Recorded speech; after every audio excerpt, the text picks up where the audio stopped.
नमस्कार दोस्तों, आज हम आपके लिए वैभव लक्ष्मी व्रत कथा लेकर आए हैं। एक बार की बात है, एक शहर में शीला नाम की महिला अपने पति के साथ रहती थी। शीला धार्मिक प्रवृत्ति की थी और संतोषी स्वभाव की थी। उसका पति भी विवेकी और सुशील था। शीला और उसका पति कभी किसी की बुराई नहीं करते थे और प्रभु भजन में अच्छी तरह से अपना समय व्यतीत कर रहे थे। शहर में लोग उनकी गृहस्थी की सराहना करते थे, लेकिन देखते ही देखते समय बदल गया। शीला का पति बुरे लोगों से दोस्ती कर बैठा। अब वह जल्द से जल्द करोड़पति बनने के ख्वाब देखने लगा, इसलिए वह गलत रास्ते पर चल पड़ा और फलस्वरूप वह रोडपति बन गया। यानी कि उसकी हालत भिखारी जैसी हो गई। शराब, जुआ और बुरी आदतों में फंस गया और इस तरह उसने अपना सब कुछ गंवा दिया। शीला को पति के बर्ताव से बहुत दुख हुआ, किंतु वह भगवान पर भरोसा कर सब कुछ सहने की शक्ति मांगने लगी। अधिकांश समय प्रभु भक्ति में ही बिताने लगी। एक दिन दोपहर को अचानक उनके द्वार पर किसी ने दस्तक दी। शीला ने द्वार खोला तो देखा एक माजी खड़ी है। उनके चेहरे पर अलौकिक तेज था, आंखों में अमृत बह रहा था। उनका भव्य चेहरा करुणा और प्यार से झलक रहा था। उसको देखते ही शीला के मन में अपार शांति छा गई। शीला के रोम रोम में आनंद छा गया। शीला माजी को घर के अंदर बैठाने लाई। घर की हालत बहुत खराब थी और बैठाने के लिए कुछ भी नहीं था। अतः शीला ने सकुचाकर एक फटी हुई चादर पर माजी को बिठा दिया। माजी ने उसको देखकर पूछा कि शीला, क्या तुमने मुझे पहचाना नहीं? हर शुक्रवार को लक्ष्मी जी के मंदिर में भजन कीर्तन के समय मैं भी वहां आती हूँ। तुम बहुत दिनों से मंदिर नहीं आई, अतः मैं तुम्हें देखने चली आई। माजी के प्रेम भरे शब्दों से शीला का हृदय पिघल गया। वह बिलक बिलक कर रोने लगी। माजी ने कहा, बेटी, सुख और दुख तो धूप और छांव जैसे हैं। धैर्य रखो और मुझे अपनी परेशानी बताओ। शीला ने माजी को अपनी पूरी आप बीती सुनाई। माजी ने कहा, कर्म की गति न्यारी होती है। हर इंसान को अपने कर्म भुगतने ही पड़ते हैं, पर तू अब चिंता मत कर, क्योंकि तू अपने कर्म भुगत चुकी है। सुख के दिन अब तुम्हारे अवश्य आएंगे।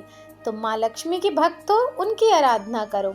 वे हमेशा अपने भक्तों पर ममता रखती हैं, इसलिए तुम माँ लक्ष्मी का व्रत करो और सब ठीक हो जाएगा।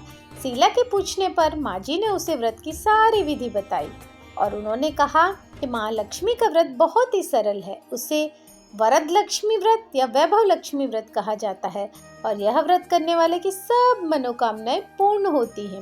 वह सुख, संपत्ति और यश प्राप्त करता है। शीला यह सुनकर खुशी से झूम उठी। शीला ने संकल्प करके आंखें खोली तो सामने कोई न था।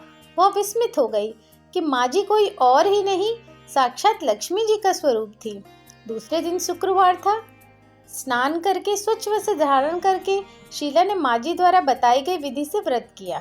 आखिरी में प्रसाद वितरण हुआ और यह प्रसाद सबसे पहले उसने अपने पति को खिलाया। प्रसाद खाते ही पति के स्वभाव में बहुत फर्क आया। उसने शीला को मारा नहीं, सताया भी नहीं और बहुत आनंद हुआ शीला को यह देखकर। उसके मन में वैभव लक्ष्मी व्रत के लिए श्रद्धा बढ़ गई। शीला ने पूर्ण श्रद्धा भक्ति से 21 शुक्रवार तक वैभव लक्ष्मी व्रत किया।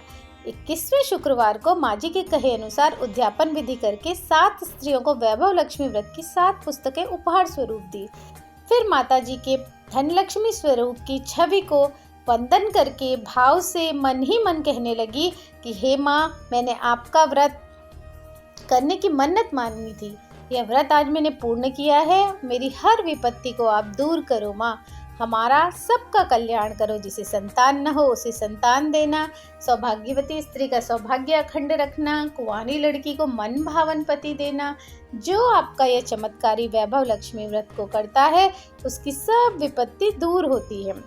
सभी को सुखी करना। हे माँ, आपकी महिमा अपार है। ऐसा बोलकर लक्ष्मी जी के धन लक्ष्मी स्वरूप की छवि को उसने प्रणाम किया। शीला का आदमी अच्छा आदमी बन गया। कड़ी मेहनत करके व्यवसाय करने लगा और उसने तुरंत शीला के गिरवी रखे हुए गहने भी छुड़वा लिए। घर में धन की जैसे बाढ़ सी आ गई।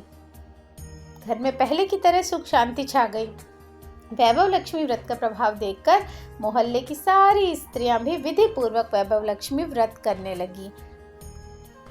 7, 11 या 21 जितने भी शुक्रवारों की मन्नत मांगी हो उतने शुक्रवार तक यह व्रत पूरी श्रद्धा और भक्ति के साथ करना चाहिए और आखिरी शुक्रवार को इसका शास्त्रीय विधि के अनुसार उद्यापन करना चाहिए। आपकी कोई भी मनोकामना हो तो वैभव लक्ष्मी व्रत को पूरी श्रद्धा और भक्ति के साथ करें और माँ लक्ष्मी अवश्य ही आपका कल्याण करेंगी। धन्यवाद दोस्तों। अगर इसी तरह की व्रत की कथाएं आपको अच्छी लगती हों तो हमारे चैनल को भक्तिमय शक्ति लाइक, शेयर और सब्सक्राइब जरूर कीजिएगा। धन्यवाद।